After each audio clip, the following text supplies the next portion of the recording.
Normalement, je devrais souffrir, mais je ne souffre pas. Avec cette couverture, j'ai chaud. Je vais ouvrir les yeux. Pas tout de suite, je récupère d'abord. Et la voiture, elle doit en prendre un coup, la voiture. Je récupère et puis après j'ouvre les yeux. On a été chercher le docteur ? Évidemment. J'ai eu peur. Je veux dire à Hélène de me ramener. Je me repose d'abord, j'ouvre les yeux et je préviens Hélène. Première chose.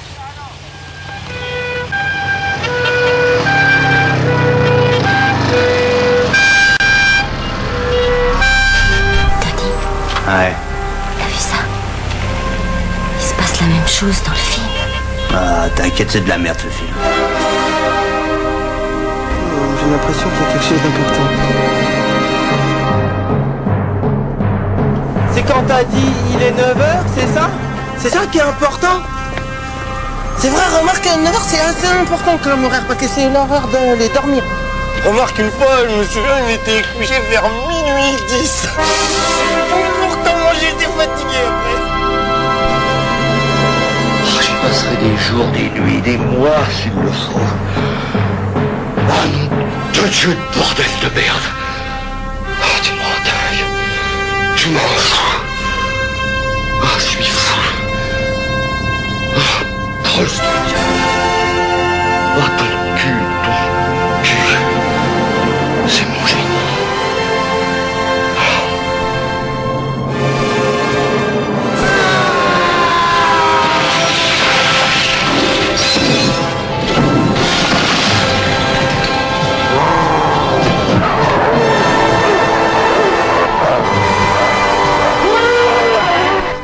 Il a ouvert les yeux. Taisez-vous s'il vous plaît.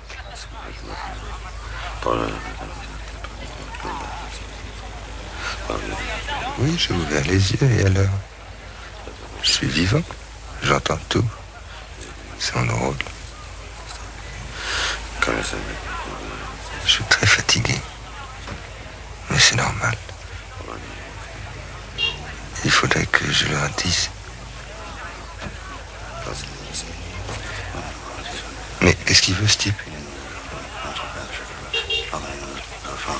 Mais ils sont fous, non? Ils vont pas m'enterrer.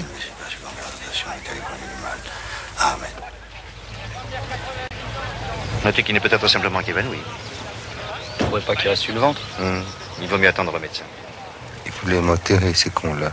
Allez-vous-en, ça sert à rien de regarder. Ils sont fous. Mais j'entends, je vois. Je peux aller donner un coup de téléphone, la ferme? Un prêtre. Ils finissent par me faire peur. Il ne faut surtout pas que je m'endorme. Non, il ne faut pas.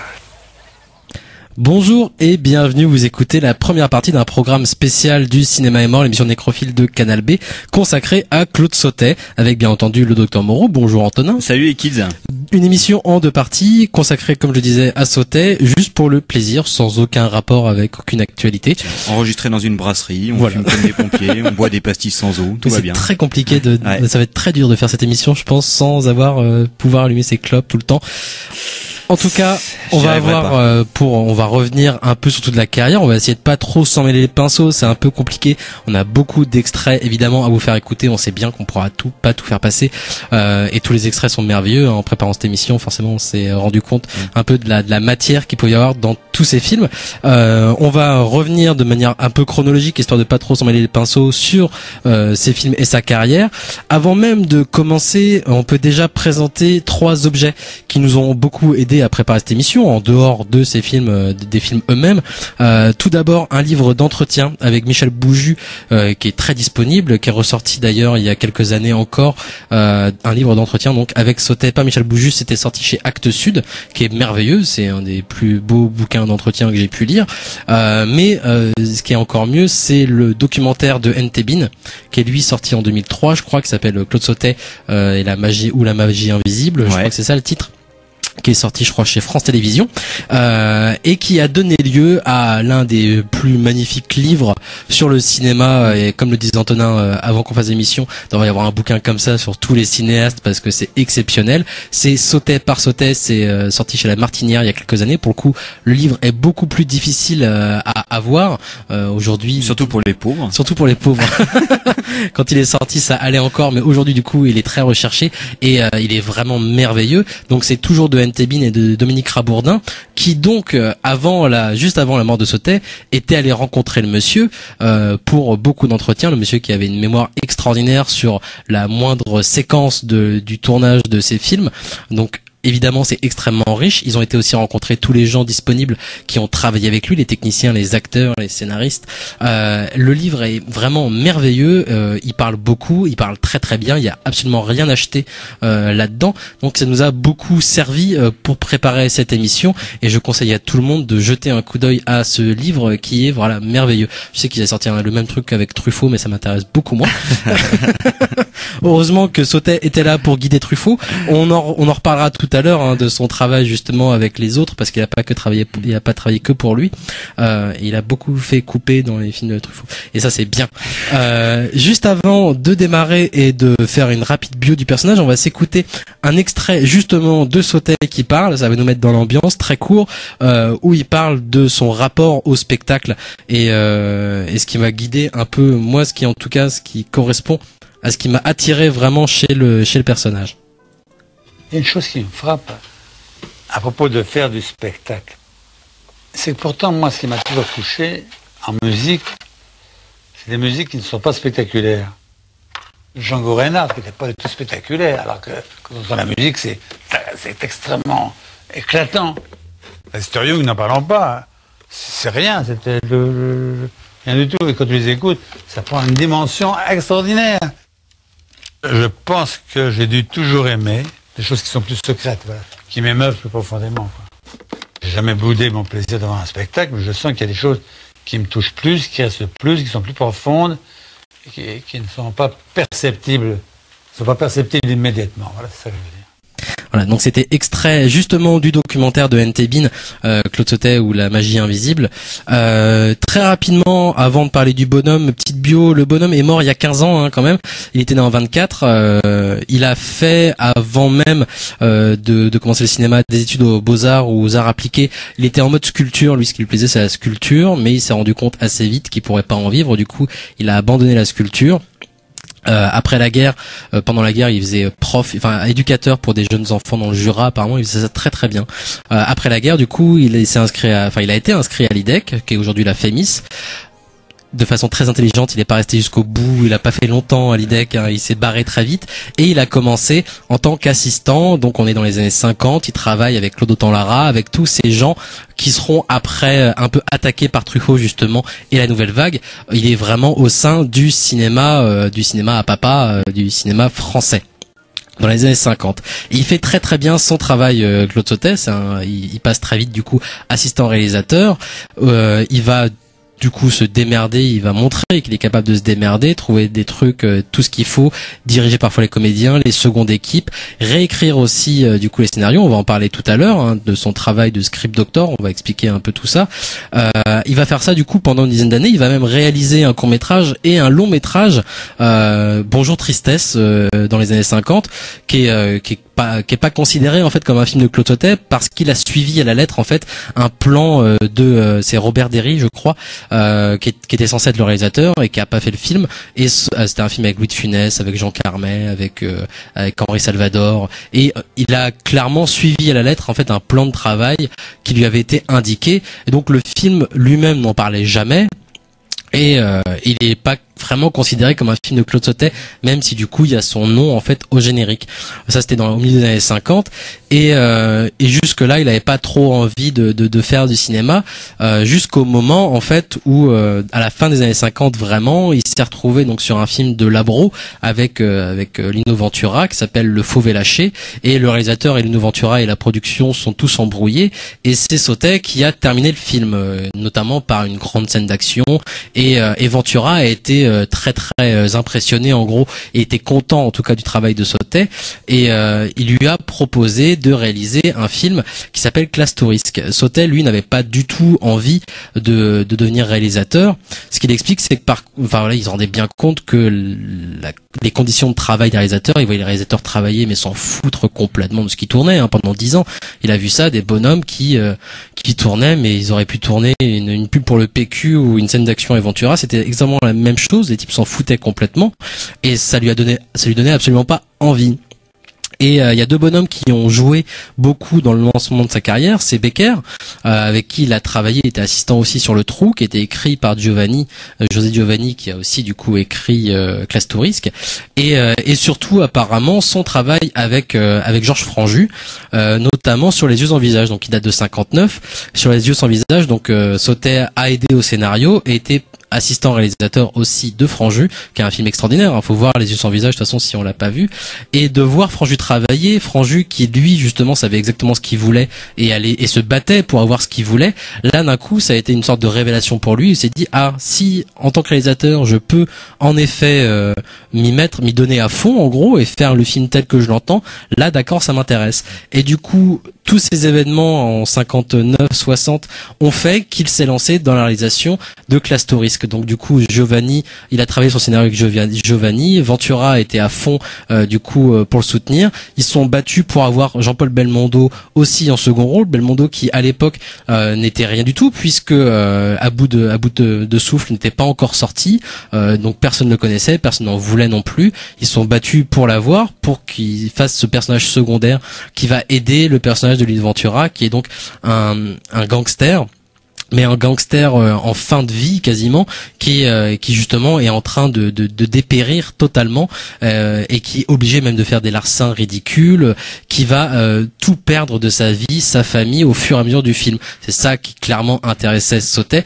Au départ, le film a été proposé à d'autres gens qui eux voyaient justement comme à l'époque un film de gangster un peu soit franchouillard, soit en mode on va rendre le côté gangster justement un peu cool, c'est ce qu'on dit, lui c'est absolument pas ce qui l'intéressait. Ce qui l'intéressait c'était de montrer justement ce personnage en train de crever, littéralement influencé à la fois par le néoréalisme italien, parce qu'on est quand même en plein dedans, et qui en plus il va aller tourner une partie du film en Italie, et par le cinéma américain. Parce que lui, ce qui lui plaît à cette époque-là, Claude Sautet, c'est Howard Hawks, c'est Raoul Walsh en fait, et le film noir américain. Ouais, c'est ça qu'on ressent très fortement dans Classe Touriste, et qui est très étonnant par rapport à la plupart des films noirs français. À savoir qu'à cette époque-là, le film noir français, c'est quelque chose qui cartonne et qui arrive presque à une fin d'un cycle, où on arrive à des films entre Razzia sur la Chenouf ou Touchez pas au Grisby, et ça va annoncer un peu Audiard qui commence un petit peu à cette époque-là, où on arrive à une sorte de film noir français, film de gangster, mais au contraire très haut en couleur, qui va vraiment créer une sorte de mythologie avec donc tout ce qu'on connaît, les mots d'auteur, une sorte de mythologie du gangstérisme français qui a commencé bien avant. En plein dedans. Gabin, dans toute sa Ventura est à fond dedans. Gabin va devenir une figure, c'est le Gabin vieillissant, mais même lui dans Le Jour se lève et compagnie, on ressent un petit peu ça. Tout c'est un côté très français assez haut en couleur, extrêmement romantique. Et ce que va faire Sautet dans Classe Touriste, c'est au contraire de dépouiller tout. Giovanni n'y est pas pour rien. Giovanni qui est donc un ancien taulard qui a entamé à sa sortie de prison donc une carrière de romancier, de scénariste, puis plus tard de réalisateur, et quelqu'un qui au contraire a essayé de faire des films extrêmement proches extrêmement réalistes. Et c'est là que ça va rejoindre des préoccupations et une forme typiquement américaine, c'est le roman et les films behavioristes, c'est-à-dire dépouiller des scénarios de toute psychologie, de tout romantisme, pour arriver à des récits d'action. Et Classe Touriste, c'est clairement un film d'action dans le sens où c'est des personnages de taiseux. On va avoir une longue suite d'actions et les personnages vont se révéler ou se dissimuler au contraire dans l'action, mais à aucun moment il va y avoir une sorte de surmoi d'auteur qui va dire vouloir en faire quelque chose de plus que ce qu'ils ne sont déjà, et arriver à cette sécheresse qui va être aussi celle de Sautet. Et c'est assez amusant aussi de voir que dès le départ, dès ce film-là, va être entamé le sorte d'ignorance que va avoir la critique française en particulier pour Sautet, c'est que c'est un film qui va se casser la gueule en première sortie, un film dont personne ne va identifier directement les profondes qualités. Pas personne, hein, parce qu'on va tout à fait, c'est pas personne parce que justement il y a une bande de cinéphiles. Une bande de cinéphiles qui est très historiquement extrêmement importante, c'est les cinéphiles du cinéma McMahon, c'est-à-dire les McMahoniens qui comportaient dans leur rang des gens comme Patrick Brion, donc des gens qu'on connaît toujours, hein. Pierre Rissian qui est un des hommes de l'ombre du cinéma français le plus important, et Bertrand Tavernier qui a été très important. Ces deux derniers ont fini par devenir attachés de presse de Sautet lui-même. Mais c'est un film qui n'a pas du tout marché et qui n'a pas marché en tout cas à sa première sortie, parce qu'il est sorti il est sorti une semaine après À bout de souffle. Donc évidemment, il est passé totalement inaperçu. À l'époque, le cinéma marchait différemment. Les films pouvaient ressortir à différents moments dans différentes salles. Et le fait est que au bout de quelques mois, je crois, le film est ressorti dans différentes salles. Et là, il a commencé à rencontrer un certain succès. Et il a été soutenu, donc comme tu le disais, par les McMahonistes, mais aussi par un type comme Jean-Pierre Melville, on peut retrouver notamment un texte qu'il a écrit à propos de Sautet dans le livre d'entretien avec Bouju, où il dit tout le bien qu'il pense de Sautet et l'importance que Sautet va avoir, qui selon lui, il écrit le texte au début des années 60, qui selon lui va largement dépasser l'importance d'un Truffaut, par exemple. Ouais. Voilà, notamment grâce justement à sa conception, au style, à ses influences et à son regard sur le cinéma que pour lui Truffaut n'a pas, et pour lui Truffaut se perd dans une dramaturgie un peu de bas étage, alors que Sautet lui reste focalisé sur l'essentiel. Je me rends déjà compte que tu vois, je devais passer 2 extraits et que j'ai déjà zappé 2 extraits. Ça commence bien quand même. Hein. C'est vrai, mais c'est pas grave parce que tu vas pouvoir le passer. Je vais les passer même à la suite. L'idée, c'était de passer un extrait d'une histoire simple. C'est un film qui date de 78 avec Romy Schneider, du coup, et Claude Brasseur, qui correspondait un peu à justement ses ambitions à Claude Sautet, parce que clairement de toute façon dans tous ses films il parle de lui, hein. Donc c'est très facile de prendre des extraits des films de Sautet pour parler d'un truc. Donc j'avais envie de passer cet extrait d'une histoire simple et aussi de passer avant qu'on commence à parler de son travail d'écriture, un extrait de son dernier film pour le coup, Nelly et Monsieur Arnaud avec Serrault et Emmanuel Béard, où là on a un exemple type d'un travail d'écriture, puisque on va parler tout de suite de son travail d'écriture. Donc on va enchaîner les 2 extraits, puisque j'ai zappé de le passer tout de suite. On va enchaîner les 2 extraits et on se retrouve juste après pour parler du travail qu'il va faire après Classe Touriste, puisque après ce film-là, pendant toutes les années 60, en fait, il va avoir 10 ans, mis à part la réalisation d'un film, mais pendant 10 ans, il va travailler pour les autres parce qu'il a plus du tout envie de faire du cinéma suite à l'échec, parce que c'est quand même un échec Classe Touriste à l'époque. Donc voilà, suite à cet échec, il va travailler pour les autres. Donc on écoute les 2 extraits d'une histoire simple de Nelly et Monsieur Arnaud et on se retrouve juste après. J'ai attendu au café d'abord, j'ai bu, je sais pas. Quelle heure il est? 3h30. Pourquoi tu m'as pas dit simplement que c'était lui? Que c'était lui quoi? Pourquoi tu veux tellement que ce soit à cause de quelqu'un, Serge? Mais c'est pas moi qui veux, écoute. On quitte jamais personne pour personne, c'est... Tu crois? Bon, de toute façon... J'étais un perdant, je l'ai toujours su. Pourtant, tu croyais en moi. C'est moi qui croyais pas en moi.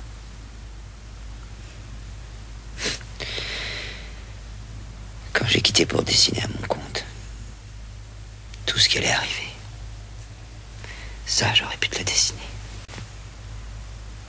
Alors pourquoi t'as quitté? C'est toi qui me demandes ça. Mais Marie, tu te rends pas compte comment il faut être avec toi? Non. Alors on se jette. Moi, je voulais devenir quelqu'un. Quelque chose. Un arbre. Mais moi, je m'en fous d'être n'importe qui. C'est pas vrai, tu t'en fous pas.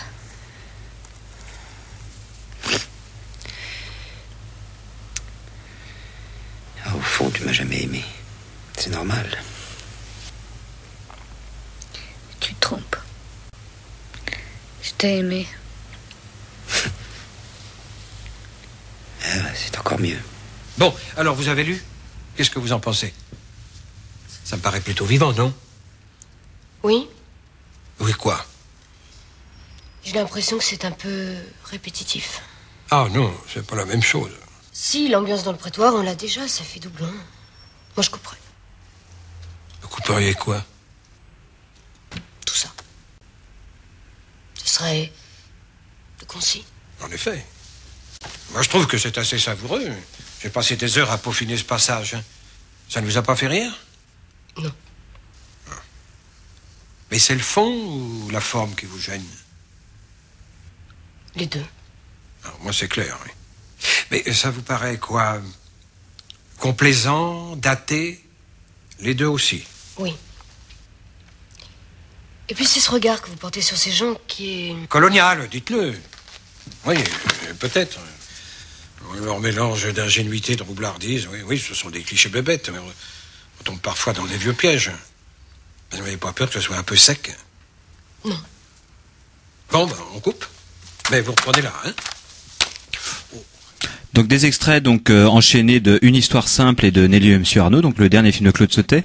Alors Claude Sautet, dont on va parler maintenant un petit peu du travail de script doctor, qui est assez intéressant dans le sens où c'est vraiment un travail qu'il a fait durant toute sa carrière, hein, même jusque dans les années 90. C'est-à-dire que c'était vraiment un homme de l'ombre hyper important du cinéma français, mais toutes franges confondues, hein, c'est-à-dire dans le cinéma d'auteur ou le cinéma le plus commercial. On a découvert dernièrement, il y a quelques années, grâce au travail d'un journaliste, Jérôme Waibon, qu'il était l'auteur du scénario de Mort d'un pourri, hein, de Georges Lautner, qui était un film qui a été longtemps dans le générique. Il n'y a pas de scénariste qui apparaît.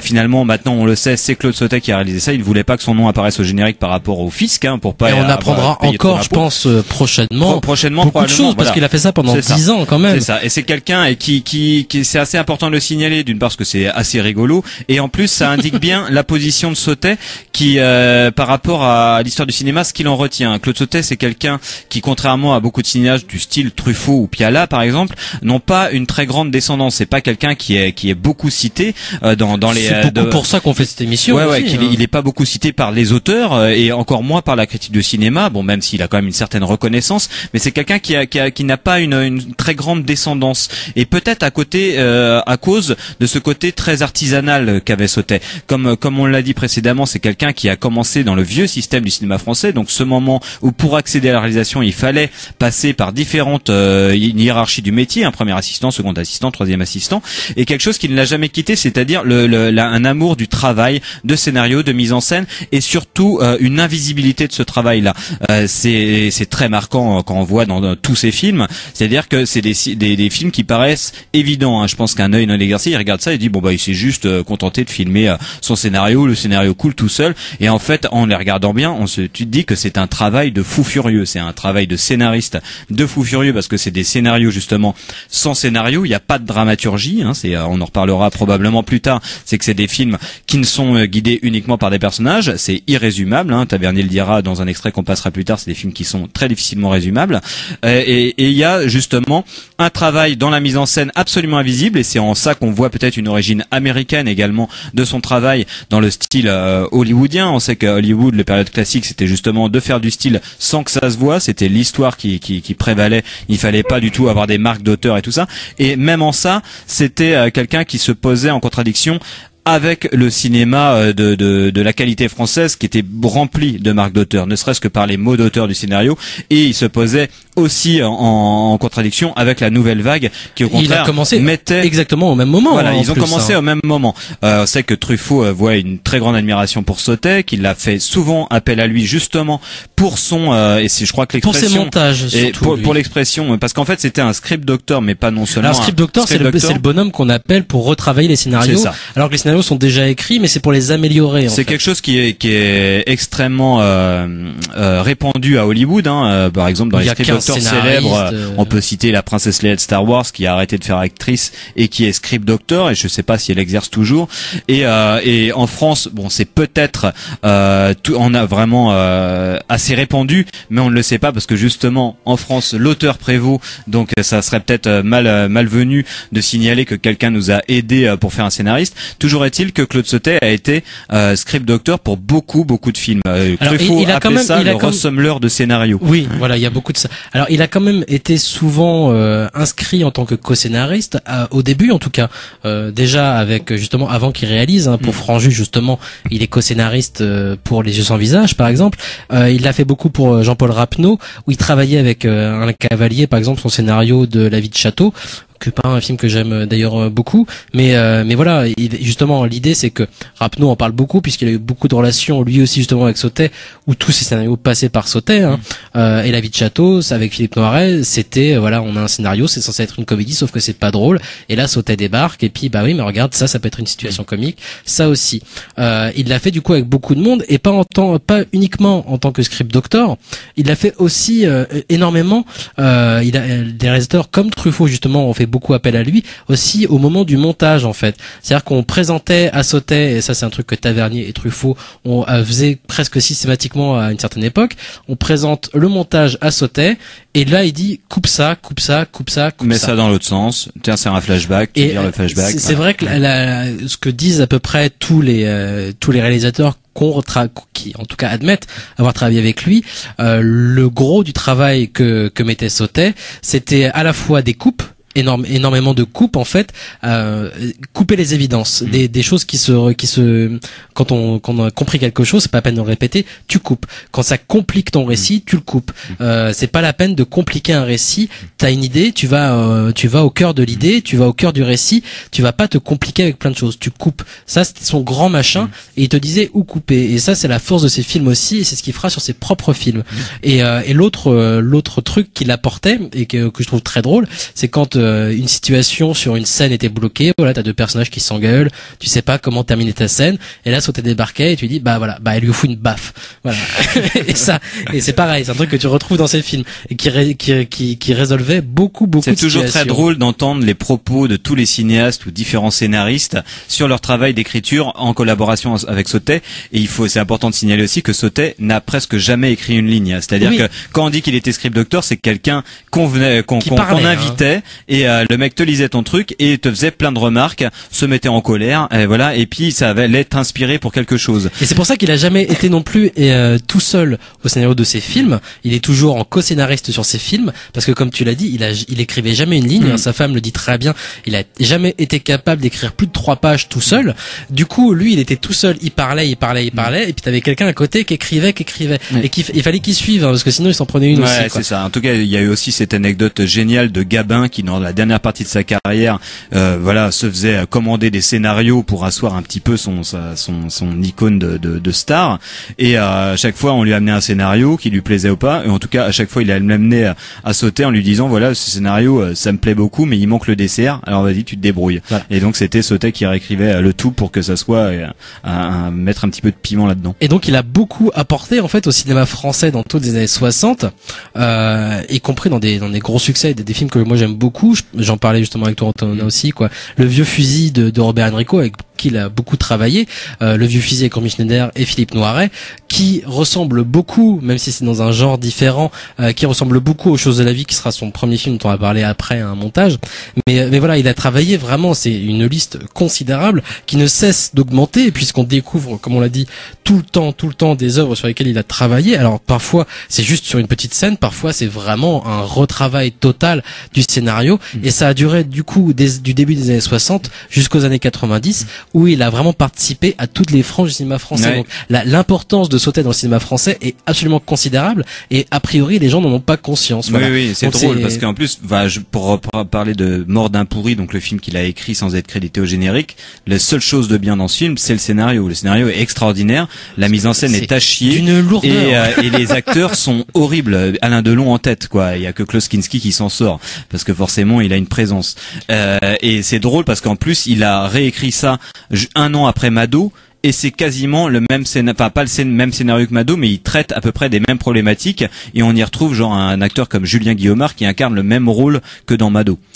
Avant de parler des choses de la vie, on va écouter un montage avec des propos de Sautet, de Tavernier justement, et un extrait et une chanson d'un film de Tavernier qui s'appelle Des enfants gâtés, qui a une grosse curiosité avec Piccoli et Michel Aumont, qui tous les deux se partagent des rôles justement inspirés de Claude Sautet. Donc c'est l'histoire d'un réalisateur qui va s'isoler pour écrire son film, qui fait appel à un copain scénariste pour l'aider.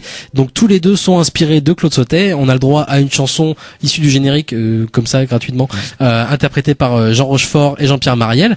Et on va écouter du coup évidemment donc Sautet, Tavernier parler justement de l'écriture, de l'intrigue et des problèmes de scénario de Sautet. On se retrouve juste après pour parler des choses de la vie. Je me suis toujours considéré comme impuissant, incapable d'écrire. S'il fallait que je décrive ce qui se passe dans le plan tourné sur Piccoli avec ce qu'il y a avant et après, en littérature, c'est toute une maîtrise du langage que je n'ai pas. Quand je dois filmer, je peux contrôler tout, la lumière, les mouvements, le cadrage, l'expression, la vibration, 1000 choses qui ne se voient pas et qui existent aussi dans l'écriture, mais là, dans l'image, je le sens.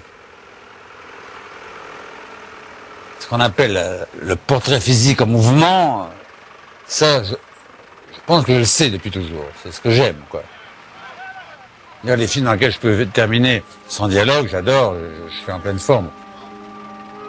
C'est très dur de résumer l'intrigue des films de Sautet parce qu'en fait, il n'y a pas d'intrigue. Il y a des affrontements de personnages qui vont créer petit à petit un mouvement dramatique et une série d'émotions. Et en cela, à la fois, il s'oppose et au cinéma classique français, qui était quand même architecturé autour d'une intrigue, et il s'oppose encore plus au principe hollywoodien qui parle toujours d'une construction en 3 actes. Alors, qu'est-ce qui se passe avec ton scénario ? Je sais pas, je suis bloqué. Ça n'avance plus. Tiens, tire-le, tape-le. Je commence à tourner au printemps, alors tu comprends, si dans un mois j'ai pas le scénario, vas-y, je suis dans la merde. Bon, et qu'est-ce que c'est ton film? Bah attends, j'ai la première version là. Tiens, tu veux la lire tout de suite? Non, je préfère que tu me dis le principe, le moteur de l'histoire. Tiens, tends bien le drap parce que... Ouais. Ben, c'est un type qui un beau jour décide de tout laisser tomber. Sa femme, ses enfants, son boulot. Ah bah attends, quel type, d'où il sort? C'est quoi son boulot? Un industriel, parisien. Une entreprise pas énorme, enfin qui marche bien. Enfin, il a de l'argent. Ouais. Et un jour, il décide de partir pour le Midi. Mais pas à Nice, une ville plus petite, enfin un peu plus minable. Et là, il rencontre une fille, un peu minable aussi. Il est recherché, il s'échappe. C'est l'histoire de leur fuite à tous les deux, avec les rapports qui évoluent. Il couche ou il couche pas? Justement, c'est ce qui m'emmerde. Merde, tu as donné l'adresse? Oh bah non. Mais qui c'est, là? Ah, je sais pas, je vais ouvrir. Non, fais pas ça, non! Dans le Paris des républiques, l'accordéon nostalgique a semé bien des musiques dont il reste des échos. Dans nos cœurs, il y a des rengaines dont les rimes incertaines se prenaient pour du Verlaine, du Bruant ou du Carpeau. Le chanteur des rues qui brame, à votre bon cœur, messieurs, dames, Paris sera toujours Paname, et tout ça ne vaut pas l'amour. Lorsque les télés s'allument, pauvre fantôme des brumes, s'en revient succès posthume, nous hanter au fond des cours. Et allez donc, en voilà ritournelle, de la la chanson gnangnan et chauvine et vieux jeu. Réveille un peu le piano à bretelles, à chaque fois qu'on l'entend, on a les larmes aux yeux. Paris c'est plusieurs villages et chacun a son visage, le 16e a son langage et la bastoche a le sien. Nikos en argomuche, et Pantin se dit Pantruche, Ménil montant, Ménil muche, et le temps n'y change rien. Moi j'aime bien la place des fêtes, et les choses sont bien faites. Pas loin du tabac buvette, il y a l'église et la mairie. Moi je rigole quand je pense à ceux qui partent en vacances, en Bretagne ou en Provence. Rien ne vaut l'heure de Paris, et allez donc en voilà ritournelle de la chanson gnangnan et chauvine et vieux jeu. Réveille un peu le piano à bretelles, on se croirait au printemps et le ciel est toujours bleu. On sait bien de par le monde que Paris c'est une blonde, et les visiteurs abondent, il en vient de tout pays. La tour Eiffel les étonne, le musée Grévin les passionne, et la Seine enfin leur donne l'attrait de ses quais fleuris. Dans la lumière irisée, ils s'en vont l'âme grisée, le long des Champs-Élysées, et comprennent que Paris restera quoi qu'il advienne, la capitale souveraine, la seule, l'unique et la reine, par le cœur et par l'esprit. Et allez donc en voilà ritournelle de la chanson gnangnan et chauvine et vieux jeu. Réveille un peu le piano à bretelles, dans le genre exaltant on ne pourrait pas faire mieux.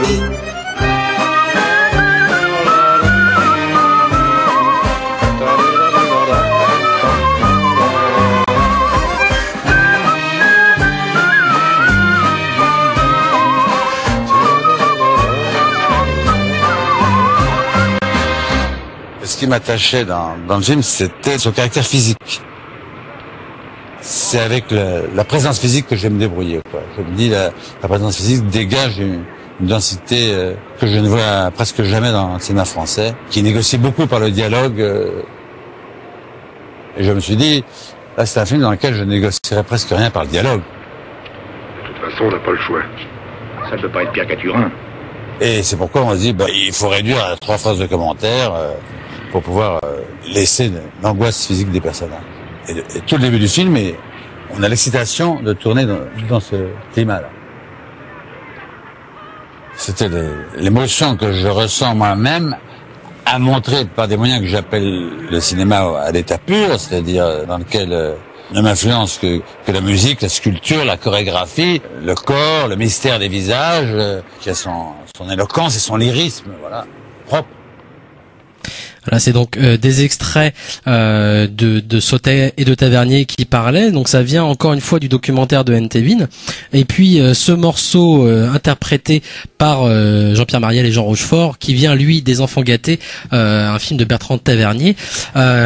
Avant de parler des choses de la vie, quand même rappeler, dans les années 60, Claude Sauter réalise un autre film, L'Arme à gauche, encore avec Lino Ventura, un film d'aventure à la française, encore une fois, qui va très très mal se passer, des conditions de tournage déplorables. Le gros du film se passe sur un bateau, notamment.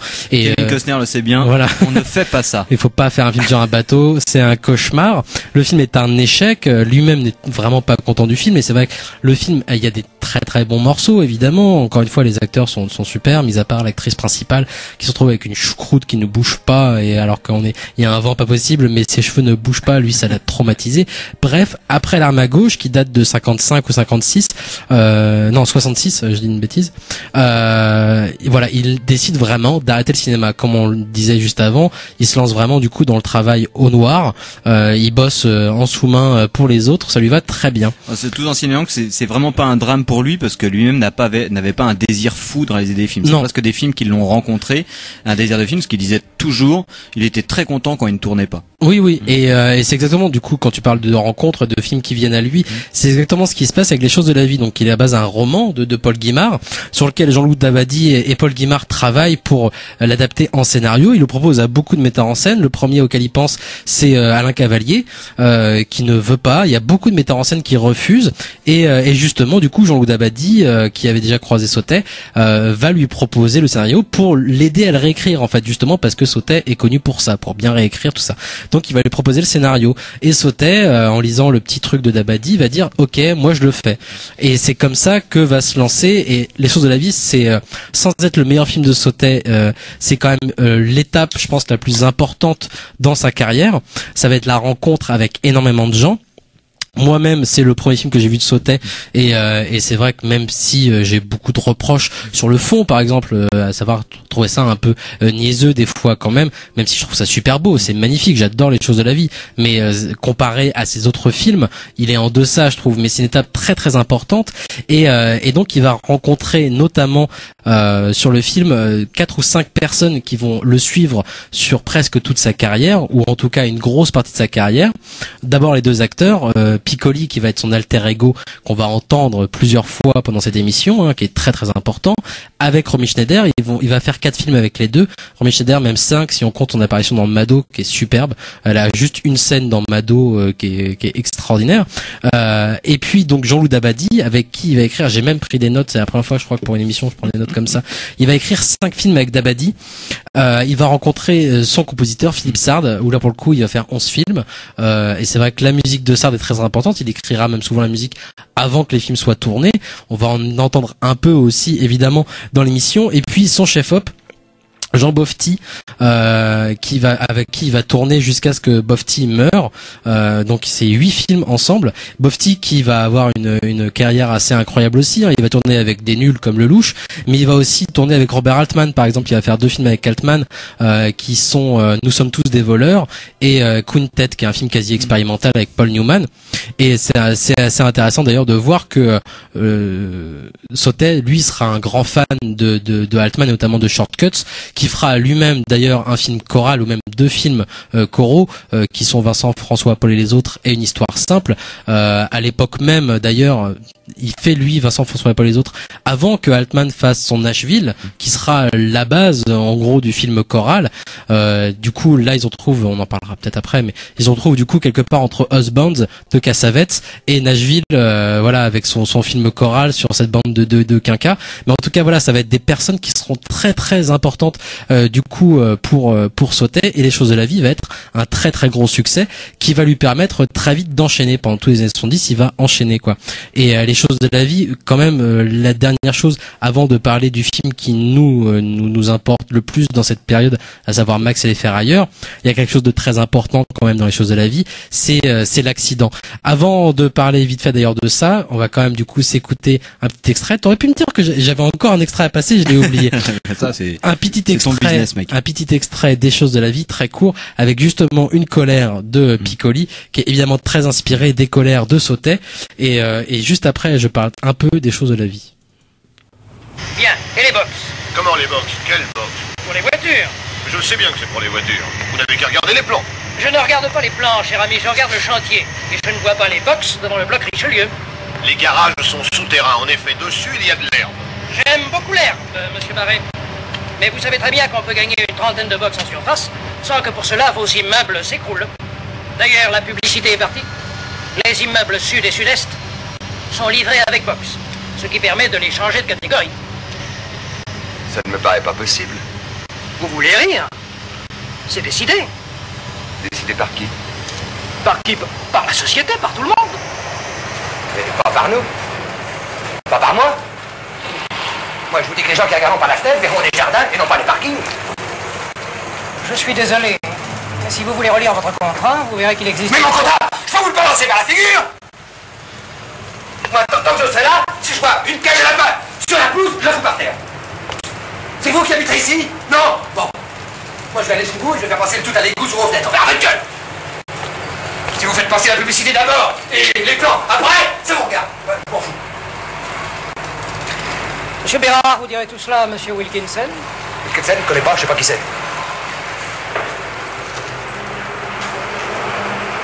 Il ne connaît pas. Il ne sait pas qui c'est.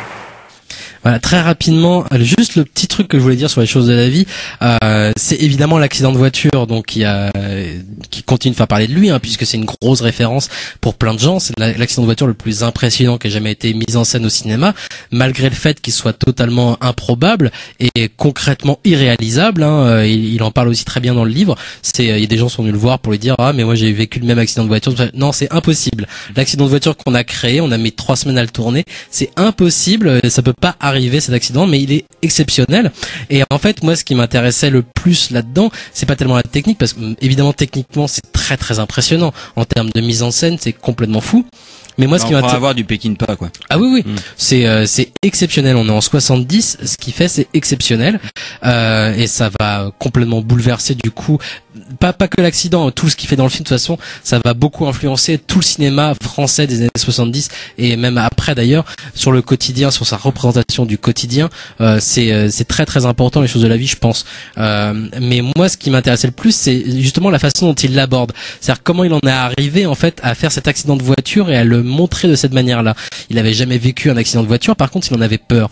Dans les années 70 et 60, la bagnole, comme aujourd'hui, mais même plus qu'aujourd'hui, c'est un engin de mort absolu, tout le monde, enfin bref, tout le monde fait n'importe quoi, et lui il en avait peur, et là-dessus il rejoint vachement Franju qui lui faisait uniquement des films sur ce dont il avait peur, et Sautet en parle très bien. Il explique que voilà, d'avoir peur de quelque chose, ça nourrit énormément l'imagination, pas de l'avoir vécu, mais de l'avoir tellement imaginé, en fait ça nourrit l'imagination, et du coup là lui il se sentait complètement pousser des ailes, et il pouvait vraiment du coup se laisser aller et se sentait très très créatif. Et c'est exactement ce qui s'est passé avec cet accident de voiture qui donne tout son intérêt à l'histoire qu'il raconte. Sans ça l'histoire n'a aucun intérêt. En sachant que voilà, le film est un montage alterné, pour ceux qui ne l'auraient pas vu, un montage alterné de la mort de quelqu'un qui a un accident de la route. Donc au fur et à mesure du film, distribué sur les 1h30 ou 1h45 du film, on va avoir des petits extraits de cet accident. Voilà. Et puis des flashbacks de la veille ou des trucs plus lointains, et des rêves aussi. Là t'as une influence de Fellini aussi. Il mélange encore beaucoup d'influences de toute façon dans ce film-là. Il va s'en séparer après de ses influences. Mais voilà, moi ce qui m'intéressait, c'était cette idée que il va aller rechercher. Voilà, il a une peur, il a des envies, et la mise en scène ne va pas être juste là pour le spectacle, comme il pouvait le dire justement, pas là juste pour impressionner, mais elle va vraiment être là pour exprimer quelque chose en fait. Et ça va le suivre après dans tous ses films. Il va essayer d'épurer ça au fur et à mesure, et c'est ça qui est extraordinaire. Et moi, là, je commence déjà mon truc, je le rapproche vachement de Sidney Lumet. Dans la mise en scène, pas dans ce qu'ils racontent, parce qu'ils racontent tous les deux des choses complètement différentes, mais ils ont une conception de la mise en scène à l'américaine classique, mais un peu évoluée, parce qu'il y a eu les années 60 et voilà, toutes les évolutions du cinéma moderne, et leur mise en scène se base vraiment sur voilà, qu'est-ce que je veux raconter. Il faut pas qu'on voit ma mise en scène, c'est très important qu'on ne voit pas ma mise en scène, et c'est pour ça que je pense que Les choses de la vie est un peu raté, même s'il est très impressionnant, mais il est un peu raté pour ça, parce qu'on la voit énormément, mais il va corriger ce tir-là après. Mais voilà, l'idée de base, c'est voilà, j'ai envie d'exprimer quelque chose, en tout cas, j'ai envie qu'on comprenne ce que vivent mes personnages, j'ai envie que ma mise en scène accompagne l'histoire, mais il faut pas qu'on perçoive trop ma mise en scène. Par contre, il faut qu'elle soit là, et il faut vraiment qu'elle soit précise pour ça. Et quand on lit le livre de Sidney Lumet, et quand on lit ce qu'écrit Claude Sautet par rapport à la mise en scène, on sent très bien qu'ils ont tous les deux exactement les mêmes approches. Et en fait, ça a l'air tout con. Pour moi, c'est même des choses qui paraissent évidentes, sauf que ils me paraissent tous les deux assez exceptionnels dans cette conception même du cinéma. Et ça, pour moi, ça démarre vraiment avec cet accident, plus encore qu'avec Classe Touriste, où il avait déjà des envies comme ça, de représentation comportementaliste des personnages. Et pour moi, dans Les choses de la vie, il vraiment, du coup, il marque une base là-dessus, sur ce plan-là. Comment représenter ma peur? Et l'accident de voiture, c'est exactement ça. J'ai peur de l'accident de voiture. Comment le faire ressentir, quoi. Ouais, mais moi je pense que Les choses de la vie finalement est moi j'aime beaucoup le film, pareil, je le trouve beaucoup trop formaliste, et je trouve que ça toute la filmographie de Sautet par la suite va corriger le tir, essayer d'être beaucoup moins visible que dans Les choses de la vie, qui est vraiment un tour de force absolument exceptionnel, qui a la qualité d'être un tour de force absolument exceptionnel, d'être une force émotionnelle exceptionnelle, mais qui finalement au-delà repose sur des trucs, vraiment, oui. Des trucs. Et c'est une chose, le truc que Sautet ne va pas cesser d'essayer d'éviter durant toute sa carrière. Et c'est vrai que pour un petit peu rebondir sur la comparaison avec Lumet, qui me paraît très intéressante aussi au niveau de l'historiographie du cinéma, c'est que Lumet comme Sautet sont des gens qui n'ont pas la place qu'ils méritent. Ce sont des très grands metteurs en scène qui ont tous les deux pour point commun d'avoir fait toujours des mises en scène la plupart du temps invisibles. Évidemment, ce n'est pas le cas dans les choses de la vie. Aussi. Lumet est à côté du Nouvel Hollywood et lui, Sautet est à côté de la Nouvelle Vague. Et en fait, c'est toujours des gens qui vont toujours vouloir adopter une mise en scène ou une écriture au service de leur sujet. C'est vrai que Lumet, la logique de scénario va être un petit peu plus prégnante, la logique du récit, de la dramaturgie plus prégnante que chez Sautet, qui va être plus dans une logique de personnage et de logique émotionnelle, ou au contraire d'absence d'émotion, comme souvent chez Sautet. Mais voilà, moi, Les Choses de la vie, qui est un film quand même qui est extraordinaire. Enfin voilà, il y a des choses qui sont c'est un film que tu peux voir et revoir avec un plaisir infini. Si t'as pas peur de trop verser ta larme, parce que c'est quand même un film horrible. Hein. C'est un film horrible, mais c'est ça aussi la limite du film. Je trouve que c'est que ça installe, Les Choses de la vie installe complètement ce qui va faire la valeur de Sautet aux yeux de plein de spectateurs et de téléspectateurs, au sens où c'est des films qui sont diffusés et multidiffusés. C'est-à-dire que c'est des films qui sont extrêmement vivants, où on va sentir vraiment toute l'énergie du vivant. Quelqu'un qui part des moyens complètement différents de Piala, par exemple, vraiment, on peut pas trouver deux extrêmes. On sait que Sautet admirait Piala. Je pense pas que l'inverse était vrai. Je pense pas. Mais par contre, voilà, on a un sentiment de vivant extrêmement fort chez Sautet, et c'est très amusant que finalement, dans Les Choses de la vie, c'est quelque chose qui est très prégnant, quelque chose qu'on retient. Les Choses de la vie, toutes ces séquences que se remémore Piccoli sont vraiment ce qui va l'emporter dans le film. Toute la force de vie, toute la joie des petites choses du quotidien, c'est ça qui va l'emporter, et non pas le récit principal qui est pourtant la mort d'un homme dépressif et finalement complètement vide. Et c'est une chose qui va arriver à recorriger par son film suivant, voilà. Max et les ferrailleurs. Alors pour tout ce qui est, parce qu'il en parle énormément aussi dans le livre, hein. Encore une fois je ramène au livre Sauté par Sautet, où il parle longuement justement de tout ça. J'avais un extrait des Choses de la vie à passer, je me dis qu'on va plutôt le zapper et passer un extrait de Max et les ferrailleurs. C'est l'extrait de la fin du film, au cas où vous l'auriez pas vu, avancé de 2 minutes 30, parce que l'extrait du 2 minutes 30 c'est la fin du film, qui est extraordinaire, et on a un peu de temps pour en parler après. C'est plus ou moins le début du film, donc ça va. Comment ça va? Qu'est-ce qu'elle fait là? Qui ça? Lilia Carman. Elle est comme les autres du café, convoquée pour l'affaire de ce matin. N'a rien à voir là-dedans. Je ne suis pas de votre avis. N'importe comment, c'est le juge d'instruction qui décidera. Juge d'instruction?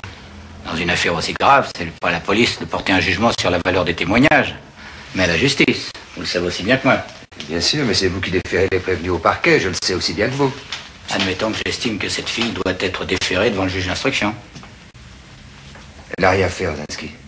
Si vous jugez qu'inciter de pauvres petits voyous à commettre une agression suivie de mort d'homme n'est pas un délit... C'est une vue extérieure, Ozinski, vous le faites exprès. Où irions-nous si nous devions avoir des visions intérieures, subjectives, comme on dit? Écoutez, c'est pas comme ça, Ozinski. C'est raisonnement à la con, je les connais depuis 20 000 ans. Écoutez, je suis chargé de l'enquête pour Nanterre, un point c'est tout, je sais ce que j'ai à faire. Et je vous signale que vous n'avez pas à vous mêler de mon district. Quand vous avez décidé cette affaire, je me suis pas permis de vous dire ce que j'en pensais. Laissez-la tranquille. Comment dois-je prendre ça? Foutez-lui la paix, Ozinski. Et les autres petits cons, on va les laisser en paix? Sans cette fille, il serait libre. Il n'est pas responsable, Ozinski, vous le savez. Alors qui est responsable? Jusqu'où faudrait-il remonter? Jusqu'au banquier. Vous saviez très bien que c'était moi le banquier. Bien sûr. Le studio dans le 15e. Tout le monde n'a pas de la fortune personnelle. L'utile à l'agréable. Ça ne mange plus rien contre vous. Alors c'est elle qui va payer. Salaud. Gardez votre sang-froid.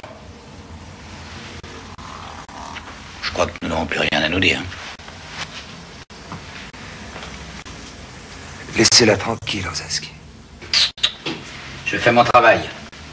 Je mènerai cette affaire jusqu'au bout. Personne ne m'en empêchera. Cette fille paiera. Je vais prendre sa déposition et avec ce que je sais, ce soir elle couche en prison, comme les autres.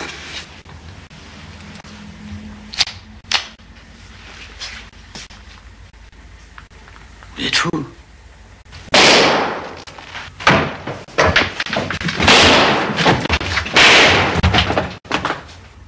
Voilà, c'était donc un extrait de la dernière scène, l'une des dernières scènes, parce que c'est pas la dernière, de Max et les Ferrailleurs, le film que Sautet fait vraiment juste après Les Choses de la Vie. D'ailleurs, pendant même le tournage des Choses de la Vie, il est déjà en train de préparer Max et les Ferrailleurs. Il le fait clairement, Les Choses de la Vie, pour pouvoir faire Max et les Ferrailleurs après. Ouais, il le fait pas, non pas clairement, mais en tout cas, c'est l'idée de pouvoir faire Max et les Ferrailleurs après Les Choses de la Vie qui va lui donner l'énergie pour faire Les Choses de la Vie. Et c'est assez amusant parce que ça va instaurer une sorte de dichotomie très forte qui va nourrir un peu tout son cinéma. C'est-à-dire qu'on pourrait vraiment schématiser entre la veine d'Abadi, qui est donc le scénariste des Choses de la Vie, hein, qui est également le scénariste de Là un éléphant ça trompe énormément, et de cet excellent film aussi que je conseille, Clara et les Chic Types, et qui écrivait pas la même ampleur, un très grand scénariste du cinéma français, quelqu'un d'extrêmement sentimental. Et donc la veine Claude Néron, qui va être un autre scénariste régulier de Claude Sautet, qui sera une veine beaucoup plus noire et dépressive. Et Max et les Ferrailleurs va être un film, autant Les Choses de la Vie, moi je pourrais dire que c'est une sorte d'ode à la vie qui est hantée par la mort, qui serait donc cette idée d'accident. Autant la Max et les Ferrailleurs, c'est un film vraiment plein de morts, et ça serait hanté par la vie. C'est l'histoire donc de Max, qui est un policier, un ancien juge policier, qui va créer les circonstances d'un crime afin qu'il puisse l'élucider et puis le prendre en flagrant délit. C'est un type obsédé par le flagrant délit qui va tout faire. C'est ça. En fait, pour arriver à ses fins, c'est l'histoire d'un type qui est prêt à utiliser tous les moyens pour arriver à ses fins. C'est ça. La fin justifie les moyens. C'est ça. Lui, Sautet disait que voilà, ça lui a été inspiré par son passé de communiste et de sa fréquentation d'idéologues staliniens. Ce qui est très important. C'est-à-dire, voilà, dans sa vie, très important, voilà. Mais en tout cas, c'est surtout important, je pense, au sens méta-cinématographique, c'est que c'est quelqu'un, Sautet est un obsédé du contrôle, quelqu'un, un contrôle fric total, qui avait une maîtrise totale du moindre aspect de son scénario, de sa mise en scène. Et c'est un personnage encore de metteur en scène, en fait, ce Max là. C'est quelqu'un qui va être un personnage de voyeur, très calculateur, très froid, extrêmement voyeur, qui va créer des circonstances, créer une mise en scène dans laquelle il va lui-même s'enfermer, et une sorte de froideur, et ça va correspondre à un personnage qui va déjà être un petit peu celui de Piccoli, mais de façon beaucoup moins prononcée, un personnage qu'on va retrouver très souvent chez Sautet, qui est un personnage complètement extérieur au monde. Et c'est assez intéressant chez Sautet de voir cette sorte de dichotomie-là. Je pense la plupart des films de Sautet sont des films qui sont extrêmement agréables à habiter. C'est des films dans lesquels on aimerait vivre la plupart du temps. On en reparlera probablement lors de notre seconde émission, mais c'est des films qui sont extrêmement chaleureux, où il y a justement cette pulsion vitale. Mais il y a toujours des personnages qui sont au contraire des personnages dépressifs, qui sont complètement étrangers à eux-mêmes. Il y a une autre dichotomie qui va guider tout le cinéma de Sautet, c'est la dichotomie Piccoli-Montand, les personnages différents qu'il va leur faire incarner. Et je pense que Max et les Ferrailleurs est une sorte de diamant noir, c'est une sorte de film noir qui va dans une stylisation non pas outrée mais extrêmement discrète, mais qui va être d'une froideur totale, et qui va vraiment complètement mettre à nu quelque chose qui va qu'on va retrouver chez Sautet dans ses films plus tardifs, et notamment il va beaucoup faire jouer à Daniel Auteuil des rôles comme ça, des gens extrêmement froids, extrêmement sans émotion, qui vont un petit peu contempler le monde et vouloir le recréer, et Max c'est pas encore comme ça. Max a de l'émotion, il a de la colère, il a une obsession, Max. Il a une obsession, qui est très expliquée. Mais c'est un petit peu une sorte de puritain, voilà, c'est le Sautet lui-même qui le dit, mais c'est quelqu'un qui, s'il a une émotion, c'est une colère, mais jamais il ne va la livrer, jamais il va s'y abandonner à cette émotion-là. Il va toujours être dans une sorte de maîtrise de soi, de maîtrise des sentiments des autres, et c'est quelque chose que Sautet va travailler, et qui va être et que dans Max et les Ferrailleurs on trouve de façon exemplaire. Et pour moi, c'est l'un des meilleurs films de Sautet, et un film extrêmement particulier qui ressemble presque à un film de vampire, vraiment. On va arrêter pour cette première émission. On continuera, on va se retrouver juste après pour la suite dans une deuxième émission. On terminera peut-être sur Max et les Ferrailleurs. On reparlera de sauter de toute façon. On va se quitter avec un extrait des choses de la vie et puis la lettre de Rosalie de César et Rosalie. Vous pouvez réécouter évidemment cette émission et la deuxième sur le site de Canal B. Nous, on se retrouve très très vite pour la suite. Merci Antonin, merci à vous de nous avoir écoutés et on se quitte avec ces extraits, encore une fois, de Claude Sautet. Des bisous. Je suis bien. Je crois que j'ai dormi longtemps, je suis bien. J'ai entendu. On va s'occuper de moi. J'ai eu peur dans l'herbe. J'ai cru que j'allais mourir.